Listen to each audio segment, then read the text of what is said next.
What's up? This is MC. Ngayon ay Sunday at maglalaro tayo ng chess. So just to give you yung kung anong araw ngayon ay July 13 ba? 13 at lalaro tayo ng rapid game. So try natin every Sunday maglaro ng isang game at i-upload syempre. Kulay white tayo dito. Let's play E4. C5, Sicilian defense. So knight F3 lang tayo. Normal looking move. Knight C6, let's play D4. D6, wow, medyo rare yan, no? Usually kapag ang white ay nag D4, C takes D4 lang talaga.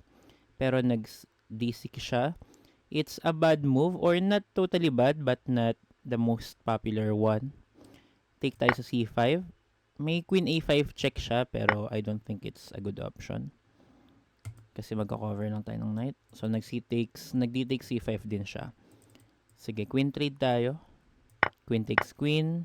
King takes Queen. Wow. Grabe naman. Ginugulat naman ako ng kalaban natin. So, King takes Queen siya sa D8. Let's play Bishop C4. Attacking F7. F7 pawn. E6. So, dito totally possible ang Knight G5. Attacking F7. Threatening fork. Pero most likely, siya ay magki-King E7 lang or King E8. But still, tingin ko okay pa rin yun, no? Pero sige, Knight C3 muna tayo. Para may option na mag-castling queen side, yung rook natin mapupunta sa D1, castling with check yung posibleng mangyari. Pero tignan muna natin yung mga posible niyang gawin dito. Kapag nag-knight F6, pwede tayo mag-E5 attacking the knight. Pero siya ay nag-knight actually, may naisip ako move eh. Knight B4, attacking C2. So, threatening his own fork. Kaya lang dito may naisip akong tactics. Meron ditong Bishop B5, check. So, kapag siya ay nag-F6 or any move na magko-cover sa check, we will play castling, queen side with check. And then, ilag natin ngayon yung bishop siya ay nag-king E7. Then, bishop F4 tayo ngayon. I think, okay itong position na to para sa atin. So, nag-E5 siya, attacking our bishop. So, lipat naman tayo sa E3, attacking the hanging C5 square. Material-wise, hindi pa tayo lumalamang, pero positionally, paunti-unti na. So, siya ay nag-B6, defending C5. Gusto nating mag-check dito sa D5. Kaya lang meron pa siyang knight na pwedeng mag-take. Though, feeling ko lamang pa rin naman tayo doon. Pero pwede kasi nating paalisin yung knight with A3. Then, tsaka tayo mag-knight D5. Wag muna tayong mag-trade. Siguro mamaya nakapaglamang na tayo ng material. Doon na tayo mag-initiate ng trade. So, ngayon na-atras yung knight. Saan yan posible magpunta? Pwede naman sa C6, pwede rin sa A6. Pero regardless ata, we will just play knight D5 and enjoy the advantage in the space. Tingnan natin. May ideas din tayo ng rook D2 and then rook HD1. Mag-double up tayo sa only open file. Actually, yun lang talaga. Wala ring semi-open file, no? When we say open file, walang kahit anong pawns doon sa file na yun. Pag sinabi naman nating semi-open file, ito naman yung mga file na isang kulay lang ng pawn yung nandoon. So, it's either may white pawn doon or white pawns. Kahit dalawa pa yon, semi-open pa rin yun. Or meron namang isang black pawn. Wow. So, siya ay bishop A6. Which is, I believe, a blunder. Sige nga, ispatan niya nga kung bakit yan blunder. Ang gusto niya mangyari, kapag tinake natin yung knight sa B4, siya ay magbi-bishop takes bishop sa C4, trade lang. Kapag naman tinake natin yung bishop sa A6, magna-knight takes A6 naman siya, trade lang din. So, ang gusto natin mangyari, makapture natin yung knight sa B4 nang matitrade muna natin yung bishop natin sa C4. Pero hindi naman tayo required na i-trade to sa A6. Kasi makaka-take back siya ng knight at hindi na natin matitake yung knight niya sa B4. Pero itong bishop na to kasi nakatitig din to sa knight sa G8. At pwedeng doon tayo kumapture. So, knight takes G8. I mean, bishop takes knight on G8. So, one piece up tayo ngayon. Kapag hindi niya yan kinapture, ibabalik natin yan. Lamang na tayo ng isang piece. Pero kapag kinapture niya yan ng rook, kakainin naman natin yung knight sa b4. So, basically, bishop e6 is not a good move. It's a bad move.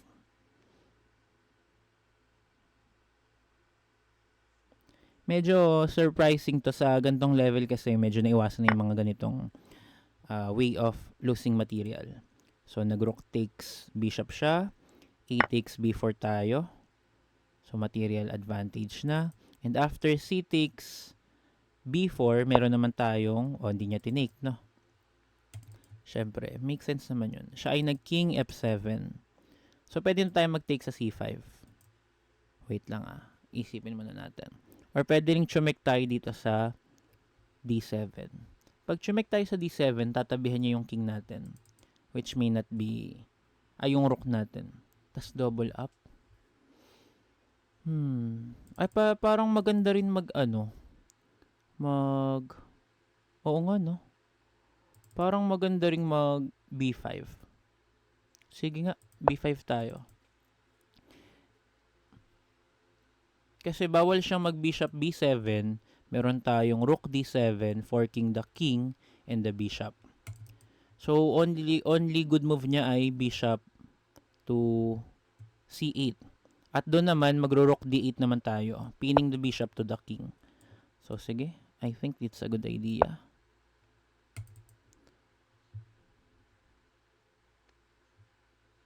Kapag nag-king e7 siya, attacking the rook, double up na tayo.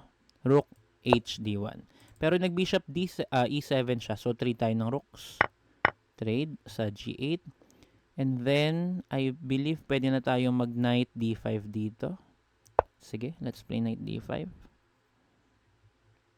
Totally winning. Ayan, bishop to d8. Ngayon tayo mag-rook d1. Gitna na natin yung rook natin. So, feeling ko mag-e6 siya para mag-trade ng pawns. Or hindi. Siya ay nag-bishop e6. Okay din. Pwede na atang mag-knight dito, no? Knight h4. Tama. Planning to play knight to f5. So, magiging na tayo talaga ng space. Kasi lamang tayo sa materials. Unti-unti na natin, convert na natin to into winning position talaga. Dito naman one piece up na tayo, which is winning, but syempre kailangan meron pa ring mga kailangan gawin. So nag a6 na nga siya, which is syempre very expected. So I believe pwede naman natin tong i-take. Sige, let's just take. At pag dito tayo, knight f5, so nag-rook takes na siya. Knight f5, check siya sa baba. Parang wala naman mangyayari, no? Okay. Pero anong threat nito? Parang wala rin naman.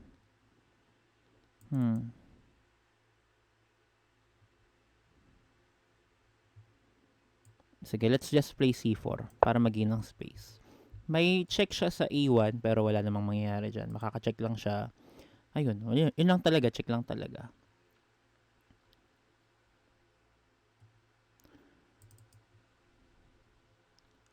Meron akong plano mag king c2 then knight to hindi siya gagana. Maghahang si c4. So ulit, hindi siya gagana. So baka b3 then king c2. Pero may check naman sa a2. Sige, ngayon natin pag-isipan. Oras ng kalaban nyo na andar.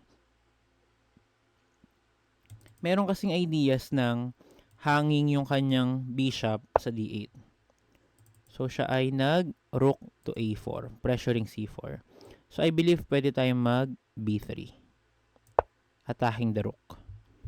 Pwede siyang chumik sa a1, pero wala naman din siyang ma-achieve dyan, I believe. Check. So, kailangan sa c2 tayo. Kasi maghangin yung rook natin pag di natin tinabihan. Chumik ulit. Angat lang tayo sa c3. At hindi naman hanging si f2 dahil may bishop sa e3. So, everything is defended.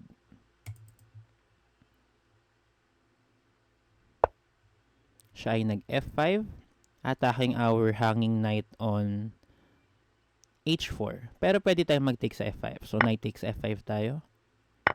Bishop takes F5, pawn takes F5, and siya ay nag E4. Siguro threatening bishop F6, yun yung plano niya. Pero anytime kasi pwede nating i-take yun eh. So, it's not actually a threat. Sige, let's play G4. Then, may ideas tayo ng G5. At iba pa. Wala. Totally losing na siya dito. Kasi one piece up tayo eh. Nag B5. Which is a free pawn. So, sige, let's take. May check siya sa A4. Pero, parang pwede itong takpan, no? Parang B4 lang to, no? Pwede nga rin atang umangat lang dito, eh. Or hindi. Hindi ata. Baka mamati pa tayo.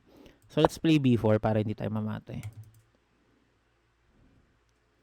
But, yeah. We are totally winning. Kasi, another pass pawn yan, eh. Nasa B5, no? So, pawn takes. Pwede naman tayo mag knight takes. Pwede ring mag king ano. Pero, knight takes na tayo. Kasi, totally winning. Check yan sa E3, pero angat lang tayo sa C4. And, ayun. Panalo. So, meron akong plano ng bishop to C5, rook to D8, and then rook to F8. Ayun na nga, nag-check na nga po sa A3. Angat lang tayo sa C4. Nag-rook to A4, attacking the, anong pawn yan? Attacking the knight on B4 twice. So, bishop C5 tayo. Defending B4 at the same time, creating this threat of rook D8. Pero may bishop pa kasi siya sa E5. So, I'm considering pawn to B6 para takpan. Nag H5 siya. So, pag ganyan, gusto ko lang saraduhan yan. Let's play G5. Huwag na natin capturein. Baka masisira pawn structure natin. Gusto ko lang mag G6. So, nag-ano na siya. May mati na ba to? Wala pa to eh. So, sige. Siya ay nag-rook A3. Let's play G6 para may mating na tayo. So, medyo weak yung back rank kasi wala na siyang takas dito. Siya ay nag-rook F3. Let's play B6. Threatening B7, B8. Uy, kinapture niya. Lugi na siya dyan kasi meron na tayong rook D8. Ayun, nag-resign na siya. Gusto ko lang ipakita yung gusto kong checkmate na mangyari. So, nag-rook takes F5 kasi siya. Meron tayong rook D8 check. At kahit harangan niya pa sa F8, meron naman tayong dalawang attacker doon. So, we just take with the rook and then checkmate. Kaya tayo nag B6 para i-shutdown yung line ng bishop niya sa A5 papuntang D8 para makapag-rook D8 tayo ng safe. So, ulitin natin. E4, C5, knight F3, knight C6, D4. So, nag D6 siya. Medyo unusual to, no? So, D takes C4, D takes C5, D takes C5, queen takes queen, king takes queen, and then bishop C4 attacking F7 pawn. So, nag E6 siya, then nag knight C3 tayo, at nag knight B4 siya. So, nauna siyang umatake sa C2. Pero dito may naisip na akong tactics. I played bishop G5 with check. And then, kung inilag niya yung king niya sa C7, magkakasling pa rin tayo queenside. Pero siya ay nag F6 attacking our bishop. Kaya lang may in-between move tayo na castling queenside with check. So, hindi niya agad makakain yung bishop natin. Siya ay nag king E7 at tayo ay nag bishop F4. Threatening bishop D6 check. So, hindi ko alam kung winning ako dyan pero gusto kong gawin yung move na yan. Kasi yung D6 yung isa sa mga weak na squares. Siguro kino-consider ko din dito yung E5. Kaya nag E5 na agad siya. And then nag bishop E3 tayo. Attacking the C5 pawn. Which is, sa position na to, undefended. So, nag B6 siya. Nag A3 tayo. And then siya ay nag bishop A6. Thinking na kapag tinik natin yan ng bishop natin, meron siyang knight takes bishop. At kapag nag A takes knight naman tayo sa B4, meron siyang bishop takes bishop. So, either of the two ay trade lang. Pero meron kasi tayong bishop takes G8. So, lamang tayo ng isang material ngayon. Nag-rook takes G8 siya at saka natin tinake yung knight sa B4. So, one piece up tayo. Tapos, hindi niya pa tinake yung pawn sa B4. Feeling ko okay lang i-take yan dahil after knight d5, meron siyang king e6 at defended pa rin yung pawn niya sa b4. So hindi niya ata na-realize yun. Parang nakita niya lang may knight d5, kuha yung pawn sa b4. So ayoko niyan.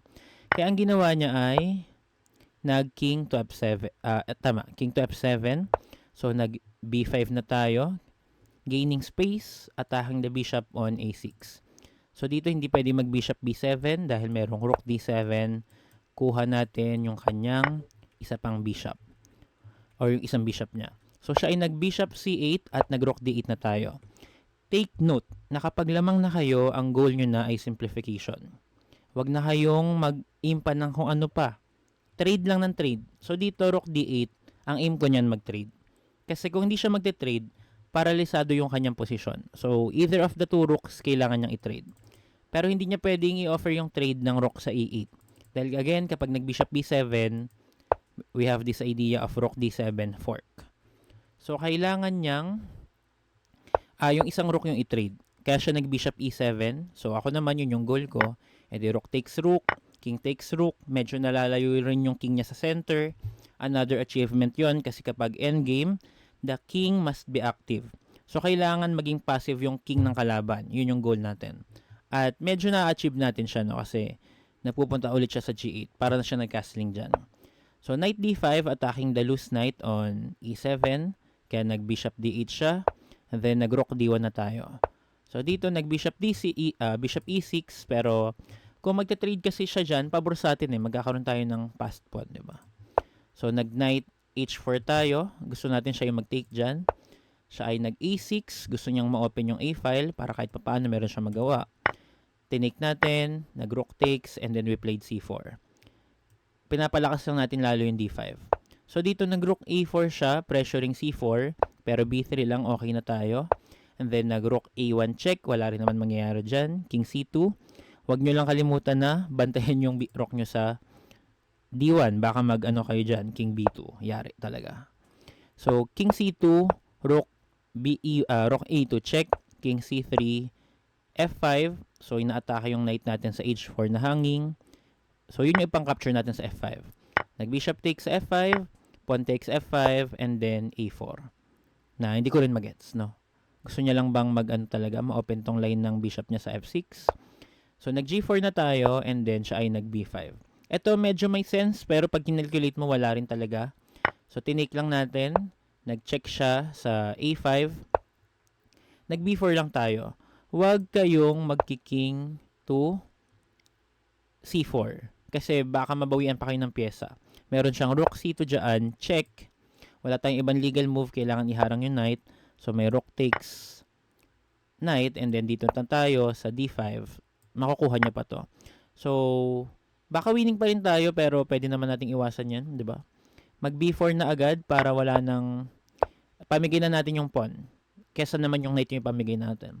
So c takes b4 siya, knight takes b4, rook a3 check, pero wala naman yan check lang yan. King c4, then queen, rook to a4, pressuring b4 for the second time. So defending b4 for the second time, bishop to c5. At ang isang idea pa natin dyan ay kontrolin yung f8 square. Gusto ko lang i-demonstrate sa inyo na ito yung isang pwedeng mangyari. Kunyari wala tong bishop na to. Kunyari trinade niya to dito sa b4. Tapos kunyari nag-move rook to a2 lang siya. Ito yung checkmate. Rook d8, check.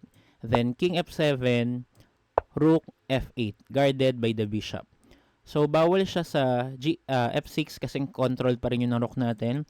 At bawal siya sa e6 at g6 kasi may pawn tayo sa f5. So ayan yung gusto kong checkmate na mangyari. Pero hindi naman yun ganun kadali. Syempre kailangan nyo mag-set ng mga traps at multiple attacks para kahit anong gawin ng kalaban nyo, mahuhulog sila sa trap nyo. So dito, after natin mag-bishop c5, nag-h5 siya. Pag tinake kasi natin yan, g takes h5, grabe yung pawn structure natin. No? Meron tayong dalawang sets ng doubled pawns. So parang di tayo lamang sa pawns nun, di ba? Ang hirap din. So hindi ko tinake. Nag-g5 lang ako. Gusto kong kontrolin yung mga na-open na squares, which are f7 and h7. Gusto ko mag-g6. So dito dapat ata nag-ano siya G6. Nag-rook A3. So, nag-G6 na tayo. Nag-rook F3, pressuring the pawn on F5 or threatening. Dito naman nag-B6 na tayo. Gusto nga nating mag-rook D8 at syempre inaatake tayo ng bishop doon. So, gusto nating isara. Kapag tinik niya ng bishop, lalamang na tayo ng dalawang piece. At kapag hindi niya naman tinik, pwede natin gawin yung idea natin ng checkmate. At yun yung nangyari. Hindi niya sinolusyonan yung rook D8, pero parang wala na rin naman. Siya ay nag-rook F5 at nag-rook D8 tayo. Nag-rook F8 siya at I think nag-resign na siya dyan ata after niya mag-rook takes F5, no? Kasi na-realize niya na rin after rook D8, checkmate na rin siya. So hopefully meron kayong natutunan sa video to at ma-apply nyo sa inyong mga laro. Again, this is MC, always saying, think more often. Thanks for watching and see you in my other videos. Bye-bye.